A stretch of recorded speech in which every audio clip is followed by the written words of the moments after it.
He was television's golden child in 1974. Subsequently, Fonzie occurred. Subsequently, a brutal power struggle ensued that would forever alter the television industry. Storylines are taken, dignity is stripped away, and a friendship is strained to the brink. Henry Winkler has now disclosed the devastating truth regarding the departure of the original protagonist of Happy Day and the cost that all individuals paid for their fame. Henry Winkler was born in Manhattan, New York City, on October 30, 1945. Ilse and Harry Winkler, his parents, were German Jews who had fled Nazi Germany a mere few years prior. They ultimately selected Manhattan's Upper West Side. The family was financially secure as a result of Henry's father's success in the timber business. However, life at home was challenging. His parents were stringent and frequently harsh, a result of their trials in Germany. In German, they even referred to Henry as a dumb dog, a term that profoundly affected him and remained with him for years. School was a challenging experience for Henry. At that time, dyslexia was not a recognized condition, and he encountered difficulty with reading and writing. His parents and educators perceived him as either indolent or lacking in effort. This resulted in him experiencing feelings of frustration and isolation. However, at the age of 13, an extraordinary event transpired. He viewed the film West Side Story, which ignited a spark in him. He developed a passion for acting and began to envision an existence that was distinct from his current circumstances. Another significant event was his bar mitzvah at the age of 13. Despite the fact that reading Hebrew was difficult for him, he was able to memorize all of the material and perform exceptionally well. He experienced his first sense of self-assurance. This provided him with a small amount of self-assurance, despite the fact that education continued to be challenging. He discovered solace in the music of the Beatles and Bob Dylan. In addition, he discovered photography, which provided him with a creative outlet and a means of self-expression. Henry made a courageous decision at the age of 18 in 1963. He aspired to become an actor, despite the fact that his parents did not endorse his aspirations. He submitted an application to Emerson College in Boston and was accepted. He was granted a new beginning by relocating from New York. Despite his literacy difficulties, college remained challenging for him, however, he persevered. His theater professors provided him with encouragement, and for the first time, he experienced a sense of belonging. Henry resolved to pursue his education even further after graduating in 1967. He submitted an application to Yale School of Drama, which is considered one of the most prestigious acting institutions in the world. He impressed them with his charm and aptitude, despite the challenging application process. Later that year, he was admitted and commenced his studies. Yale presented an entirely new obstacle. The act was thrilling. However, his dyslexia rendered the process of acquiring scripts and reading challenging plays an absolute nightmare. Henry was compelled to devise innovative methods for memorization. He exerted himself to the fullest and relied on his inherent abilities to prevail. He appeared in significant productions such as A Midsummer Night's Dream and Peer Gynt. He was prepared to confront the world by the time he graduated in 1970. However, life after Yale was not without its challenges. Henry encountered difficulties in securing acting positions upon his return to New York. He obtained any opportunity he could, including commercials. He was featured in 42 distinct advertisements within a year, which served as a source of income and bolstered his self-assurance. He also appeared in minor theater productions, such as 40 Carats on Broadway, which garnered him attention. Henry secured a minor role in the 1973 film The Lords of Flatbush. Although it was a low-budget production, it provided him with his initial experience on a film set. Additionally, he served in secondary roles on several television programs. These experiences provided him with the necessary momentum to attract the attention of Hollywood casting agents. Later that year, Henry received a telephone contact regarding a new television program known as Happy Days. It was situated in Milwaukee during the 1950s and concentrated on a family. At first, he submitted an audition for a minor role, however, the producers requested that he audition for the role of Arthur the Fonz. Fonzie. Henry's life was forever altered by that event. Fonzie, who was portrayed by Henry Winkler, was not anticipated to be a significant character when Happy Days premiered on January 15, 1974. Arthur Fonzie was intended to serve as an intimidating neighborhood resident who would counteract the show's amiable protagonist, Richie Cunningham. In the initial season, Fonzie was scarcely visible, appearing in only 16 of the 24 episodes and frequently for brief periods. In the text, he was depicted as a high school dropout who was abandoned by his father at the age of 3 and reared by his grandmother. This provided him with a harsh edge. However, it was not his intention to dominate the scene. The initial choice for the role was not Henry Winkler. Producers initially considered enlisting Mickey Dolenz from the Monkees. However, Winkler's audition captivated everyone with his ability to improvise a mirror scene that has since become renowned. Winkler, who was 28 years old at the time, was anxious to establish himself and was unknown. He was awarded the role and immediately began to infuse the character with a unique quality that was unexpected. Initially, the program maintained Fonzie's tough guy persona. However, there were fleeting glimpses of his more vulnerable side. In one episode, Guess Who's Coming to Christmas, Fonzie spent the holidays with the Cunninghams due to his loneliness. This combination of vulnerability and ferocity was well received by viewers, and it began to influence the way the show employed his character. Initially, not all ABC employees were fond of Fonzie. Executives were concerned that his greaser image could portray him as a negative influence. They even prohibited him from donning a leather jacket unless he was in close proximity to his motorcycle. Fonzie frequently donned a green windbreaker that was incongruous with his personal style as a result of this regulation. In order to circumvent the rule, the writers ensured that Fonzie's motorcycle was present in as many sequences as possible, even when it was illogical. ABC relaxed the restrictions as Fonzie's popularity increased over time. By the second season, the leather jacket had become an integral component of his appearance. Fonzie's popularity increased, and he began to dominate the program. His signature phrases, including "I and sit on it," have become ubiquitous in everyday conversation. He was admired by the public for his ability to resolve any issue with a single touch, such as activating a jukebox. He was revered by children, and adults found him to be quite endearing. Fonzie's status as a supporting character was transformed into that of a celebrity by the second season. Fonzie's reputation extended beyond the television program. His image was ubiquitous, appearing on posters, toys, and bento boxes. Millions of dollars were being generated by Fonzie merchandise by 1976. Fonzie was a significant figure in Japan, as well. In 1977, a poll revealed that he was more popular than the Emperor of Japan. Politicians even attempted to align themselves with him in an effort to appeal to voters. Henry Winkler, who originated the role of Fonzie, became one of the most renowned actors in the United States. However, this excessive attention gave rise to complications. On the set, the program began to focus more and more on Fonzie, which caused upset for Ron Howard, who portrayed Richie. Howard had served as the protagonist. However, Richie's role appeared to diminish as Fonzie's popularity increased. Howard later acknowledged that it was aggravating, but he never attributed the situation to Winkler. ABC considered renaming the program Fonzie's Happy Days at one stage. Everyone was perturbed by this concept. Winkler personally opposed the network, asserting that it would be unjust to the remaining cast members. Ron Howard expressed his intention to withdraw from the program in the event that the appellation were altered. Gary Marshall, the creator, refused to allow the network to implement the modification and instead supported the cast. Ultimately, they reached a compromise by granting Winkler equitable recognition in the opening credits.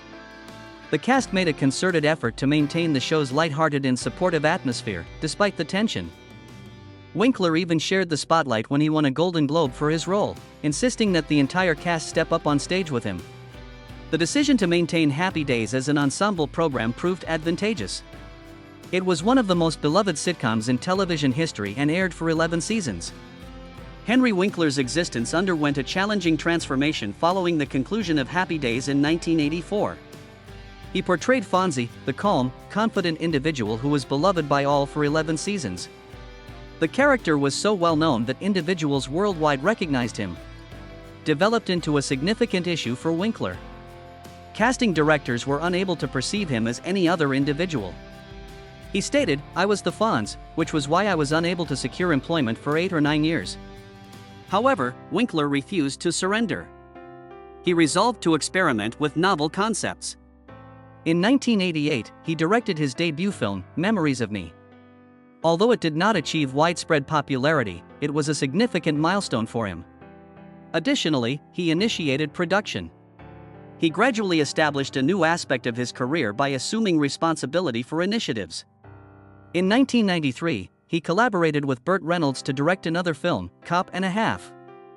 These endeavors enabled him to transcend his status as the Fonz. Winkler continues to harbor remorse regarding her decision to decline the role of Danny Zuko in Grease. In 1977, while he was still portraying Fonzie, the film was presented to him. Danny was strikingly similar to Fonzie. Winkler declined the opportunity to reprise his role as the 1950s cool guy who wore a leather jacket. He was unwilling to portray the same character again. Grease was ultimately a resounding triumph, with John Travolta assuming the role. Winkler later jokingly stated, "I went home and drank orange juice." Travolta returned home and acquired an aircraft. Winkler acknowledged that Travolta was an ideal candidate for the role, despite his regret regarding the decision. Winkler's involvement in the development of the television series MacGyver marked a significant turning point. The series, which revolved around a secret agent who was capable of resolving issues using common objects, was a resounding success and lasted for 7 seasons. Additionally, it ensured Winkler's financial stability. Producing provided him with a novel approach to success in Hollywood and enabled him to demonstrate that he was more than just an actor. Years later, Winkler resumed her acting career and discovered an entirely new audience. In 2003, he portrayed Barry Zuckerkorn, a lawyer who was both humorous and unprofessional, on the television series Arrested Development. People cherished the opportunity to observe him in a new light, as the role was entirely distinct from Fonzie. Even the iconic shark jumping sequence from Happy Days was mocked in one of the show's jokes. People were even more fond of Winkler because he did not object to chuckling at himself. Winkler's acting career reached a new peak in 2018 with the HBO series Barry. He portrayed Gene Cousineau, an acting teacher who was assisting a hit man in his efforts to transform his life. The role was profoundly layered, funny, and emotional. Winkler received his inaugural Emmy Award for his performance at the age of 72. It occurred 42 years after his initial Emmy nomination for Happy Days, demonstrating that it is never too late to achieve new heights. At the age of 31, Henry Winkler discovered that he had dyslexia, which significantly altered his existence. May 7, 1977. This moment facilitated his comprehension of the reasons why education had always been so challenging. When Winkler and his wife, Stacy, took her son Jed to see a specialist, they came to the realization that the truth was revealed. Jed was experiencing academic difficulties, and the physician described symptoms that were strikingly similar to Winkler. He came to the realization that his reading and writing challenges were not due to his laziness or inadequacy for the first time. His intellect functioned differently. Winkler experienced a variety of emotions as a result of this revelation. He experienced a sense of relief, as he now understood the root of the issue. However, he also experienced feelings of anger. For years, he recalled being misunderstood and called names. He stated that I experienced both relief and wrath. Relieved that it had a name. And fury as a result of the unjust treatment I received. His academic years had been challenging. He was ranked in the bottom 3% of his cohort at McBurney School in New York City, earned a GPA of 2.2, and had terrible grades. Many individuals believed that he was not making an effort, but the reality was that his cognitive difficulties were not comprehended by anyone. Winkler became an advocate for early testing and began discussing dyslexia following his diagnosis. He was of the opinion that his education experience would have been entirely different if he had been diagnosed as a child. He even stated that he could have averted thousands of hours of self-doubt and struggle. However, Winkler was able to adapt to the situation rather than allow it to impede him. Throughout his acting career, he devised innovative methods to memorize lines by listening to them and repeating them aloud. He achieved success through this approach. Despite his difficulty with script comprehension, Winkler's narrative underscores the significance of increasing awareness regarding dyslexia, which impacts numerous individuals. Many individuals are never diagnosed with dyslexia, despite the fact that studies indicate that approximately 20% of the population may have the condition. Winkler began sharing his story with students, visiting schools, and encouraging children to persevere. By 2025, he had addressed more than 250,000 students regarding their ability to overcome obstacles and identify their own assets. Winkler's marriage to Stacy Weitzman is another significant aspect of his existence. On August 23, 1976, they encountered each other at a garment store in Los Angeles where Stacy was employed. Winkler entered the establishment with the intention of purchasing a sport coat. However, she departed with Stacy's telephone number. He stated that he was immediately aware that she was the one. 2 weeks later, they embarked on their inaugural date to view a film. And their bond only intensified. Stacy had a young son, Jed, from her previous marriage, and Winkler was delighted to become his stepfather. In a modest, private ceremony attended by only 30 guests, they were married on May 5, 1978. Their family expanded as they welcomed 2 additional children. Max was born on August 18, 1983, and Zoe was born on September 30, 1980. The process of raising a blended family was not always straightforward, but Winkler and Stacy collaborated effectively. Together, they encountered obstacles such as Jed's dyslexia diagnosis, which prompted Winkler to recognize his own learning disability. Rather than allowing it to consume them, they became fervent advocates for the assistance of children with dyslexia. The Winklers established a home that was both welcoming and affectionate. Friends and family were always welcome to visit their residence. And it became a hub for numerous youthful actors in Hollywood. They prioritized family time by establishing guidelines such as refraining from working on weekends to facilitate their uninterrupted time together. They initiated a custom of hosting Sunday dinners, which is still in existence and has since expanded to include their descendants. Their marriage has endured for over 47 years, a feat that is exceedingly uncommon in Hollywood. They have persevered through challenging circumstances in tandem. Much like Stacy's battle with breast cancer in 2001, but their bond has only grown stronger. They renewed their vows in a modest ceremony at home to commemorate their 45th wedding anniversary in 2023. Many are inspired by their affection and dedication. Winkler's dyslexia also resulted in an unanticipated career change as a children's book author. His agent recommended that he compose a book that recounted his experiences. Winkler initially believed it was impossible. He jokingly stated, "I am dyslexic. What is the process for composing a book?" However, he came to the realization that his narrative could be beneficial to children in his situation. He collaborated with Lynn Oliver, an accomplished author, to develop Hank Zipser, a character that was inspired by Winkler's life. The inaugural publication, Niagara Falls, or Does It?, was published on May 14, 2003. It was a major success, selling more than 150,000 copies in its inaugural year. The series expanded to 17 books, each of which chronicled the life and academic pursuits of Hank, a child with dyslexia. Oliver composed the stories at Winkler's direction, ensuring that they were comprehensible, relatable, and humorous for children. The Hank Zipser texts have been implemented in educational institutions worldwide to facilitate the comprehension of dyslexia among children. Additionally, in 2014, Winkler initiated a new series titled Here's Hank, which is intended for younger readers. In order to facilitate reading for children with cognitive disabilities, these books employ a unique font. Winkler visited schools to discuss his books and his voyage, motivating children to have confidence in themselves. Henry Winkler began composing his memoir, Being Henry, The Fonz, and Beyond, on October 15, 2022, at the age of 77. He collaborated with co-author James Kaplan to recount his narrative. Winkler encountered difficulties in the composition of the novel due to his dyslexia, which was diagnosed at the age of 31. He was unable to transcribe his thoughts effortlessly, so he devoted hours to narrating his recollections to Kaplan. They were employed for 8 months, frequently working into the night. Winkler revisited his past, including the challenges of his career and traumatic childhood memories, in a 256-page work. It was a protracted procedure that compelled him to confront events that he had not contemplated in years.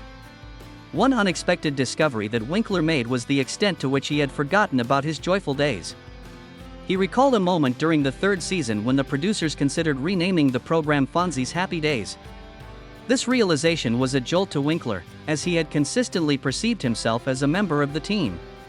The performance was also a difficult experience for him, as he discussed. He filmed up to 25 sequences and worked for 15 hours on certain days. This resulted in him having limited time to spend with his family. Winkler acknowledged that his professional obligations resulted in his neglecting numerous significant milestones in his children's lives. The book also disclosed the events that transpired during the production of Happy Days. Anson Williams, who portrayed Potsy, was not a friend of Winkler. During a live recording in 1978, Williams accused Winkler of stealing a comedic moment. They did not engage in conversation off-camera for nearly 2 decades, but they reconciled eventually during a cast reunion in 1999. Tom Bosley, who portrayed Howard Cunningham, was also in a contentious relationship with Winkler. Bosley accused Winkler of obscuring the other members of the ensemble in 1977 due to Fonzie's popularity. This resulted in a fraught relationship that persisted for the duration of the program. Winkler also disclosed that Erin Moran, who originated the character Joni, encountered difficulties with substance abuse. He remembered a day in 1982 when she arrived to set intoxicated, resulting in delays. Winkler perceived a threat when Scott Baio assumed the role of Chachi, as she was concerned that Baio would seize the limelight. This resulted in a competitive relationship between the two. Winkler also recalled an encounter with Donnie Most, who portrayed Ralph Maff in 1980. The majority of individuals acknowledged that they felt excluded due to the insufficient attention his character was receiving. After that, Winkler endeavored to secure more compelling narratives for him. The show's guest performers contributed their own narratives. On October 19, 1977, Robin Williams submitted an audition for the character of Mork. Winkler recalled the moment when Williams' devised alien language captivated the entire audience. Winkler recognized Williams' unique qualities immediately and instructed producer Gary Marshall to cast him. During a personal moment when Williams feared his career might not last, Winkler reassured him, and Williams became a close friend. During Ford's early acting career, Winkler also recounted his encounter with an apprehensive Harrison Ford. Ford later expressed his gratitude to Winkler in a handwritten missive following his success. Even success could have a challenging aspect, as Ron Howard demonstrated during his tenure on Happy Days. On January 15, 1974, he assumed the role of Richie Cunningham, the protagonist of the program. However, the character Fonzie, portrayed by Henry Winkler, became a cultural icon as the show gained popularity. Howard's life was forever altered by this event. Howard's character was eclipsed by Fonzie's prominence by the mid-1970s. Additionally, the administrators of the network began to treat him with contempt. In 2021, he explained this in an interview on The Graham Norton Show, stating that the focus transferred to Fonzie, despite Richie being the original lead. Howard observed that studio and network executives began treating him unkindly, both in business and personal matters, as promotions and events became exclusively about Fonzie. The consequences of this treatment were evident in the performance. Richie's involvement was being diminished in favor of stories that focused on Fonzie by the 1976 to 1977 season. An illustration of this was the episode Fonzie's Old Lady, which was broadcast on February 1, 1977. In this episode, Richie played a minor role, while the narrative was wholly centered around Fonzie. In 1978, ABC administrators proposed that the program be renamed Fonzie's Happy Days, which only served to exacerbate the situation. Howard, who was only 24 years old, was profoundly affected by this concept, which was introduced during a network meeting in July. He even entertained the possibility of departing the program. Nevertheless, Henry Winkler was vehemently opposed to the name change, and the concept was ultimately abandoned. The media did not facilitate the situation. Reporters frequently inquired about Howard's diminished role, inquiring as to how it felt to be reduced to second-class status on his own program. His frustration was exacerbated by these persistent reminders. Howard maintained a professional demeanor and continued to deliver exceptional performances, however. For instance, his acting was commended for its emotional profundity in the 1978 episode. Nevertheless, the pressure of feeling undervalued compelled him to contemplate his departure. Ultimately, he resolved to depart Happy Days as a regular ensemble member following the 1979 to 1980 season. Passages Part 2, his final episode, was broadcast on May 6, 1980. Howard's trajectory was altered by this decision. Although leaving the program was difficult, it enabled him to pursue his aspiration of becoming a director. He had already begun directing with Grand Theft Auto in 1977, but he was now able to devote his entire attention to the development of a new career. Henry Winkler was among those who were taken aback by Howard's departure. The news of Howard's departure was traumatic for Winkler, as the two had developed a strong bond while working together. Howard personally contacted Winkler the day before his final episode was broadcast to inform her of the news. Winkler subsequently stated in an interview that he was taken aback, but he comprehended Howard's rationale. Their friendship endured beyond their joyful days. Winkler visited the set to demonstrate his support for Howard when he directed Night Shift in 1982. Winkler frequently praised Howard in interviews over the years, stating that his success as a director was not a surprise to anyone who had collaborated with him. At the 2024 Emmy Awards, Henry Winkler and Ron Howard shared an unforgettable moment. The initial broadcast of their program, Happy Days, took place 50 years ago. The event was conducted in Los Angeles, where the renowned set of Arnold's Drive-In from the show was reconstructed. Everything appeared as it did at that time. Sports pennants, a jukebox, and even the crimson booths. The audience was ecstatic when Winkler, who is now 78 years old, and Howard, who is 70 years old, entered the stage. I was reminded of the reunion of longtime friends after decades. Howard expressed his enthusiasm for this. Winkler responded, "It feels like home." However, there was also a humorous incident. Upon their arrival on stage, the Happy Days theme song was not played. Howard made a joke about the fact that other programs acquired their theme melodies. Additionally, Winkler, who was maintaining his Fonzie persona, feigned to strike the jukebox. The song commenced immediately upon his arrival, and the audience responded with a standing ovation. It was an ideal combination of nostalgia and amusement. Memories were not the sole focus of the evening. Winkler discussed Howard's most recent accomplishments. Howard was awarded an Emmy for his Disney Plus documentary on Jim Henson, the creator of Sesame Street. Earlier that week, the documentary had already received numerous other accolades. Winkler referred to Howard as his trusted companion for more than 50 years and expressed his admiration for him. Efforts were made to ensure that this reunion was especially memorable. Winkler and Howard meticulously rehearsed their lines in cadence. The costumes were an exact complement for their respective characters, Fonzie and Richie. The production team even located a motorcycle that was similar to the one that Fonzie used to ride. It was evident that they desired that everything be in perfect harmony. It procured favorable results. The reunion had an immense influence. It was widely discussed on social media by fans. And Happy Days began to gain popularity on a global scale. A significant number of individuals returned to view the previous episodes, resulting in a significant increase in viewership on streaming platforms. There were even rumors of a potential reboot of the program, with Winkler and Howard serving as producers. Their bond was not solely based on their shared passion for acting. Howard and Winkler possessed a form of chemistry that Winkler referred to as Thunderbolt chemistry. The instant they encountered each other on the set of Happy Days in 1974, they immediately established a connection. Howard was only 18 years old, while Winkler was 27 years old, however, their connection was immediate. Winkler recounted an anecdote regarding their ability to rehearse and film a 3-page scenario in a mere 20 minutes. It was not merely a matter of skill, it was as though they were in perfect harmony with one another. From the third season of the program, one narrative stood out. Fonzie was compelled to confront Richie regarding a personal matter. The sequence was executed flawlessly in a single take. The director was so impressed that he declared that there would be no additional takes. It is impossible to enhance perfection. Their connection was exemplified by moments such as these. Their friendship persisted even after the program concluded. Howard provided assistance to Winkler during a challenging period in which he encountered difficulty in securing new employment. Howard extended an invitation to him to visit the Cocoon set in 1985. Winkler was reminded of the reasons he enjoyed acting during that visit, which motivated him to explore new roles. Additionally, Winkler was appointed as the godfather of Howard's daughter, Bryce Dallas Howard. He was present for her significant milestones, including her debut in her school play and her subsequent breakthrough role in The Village.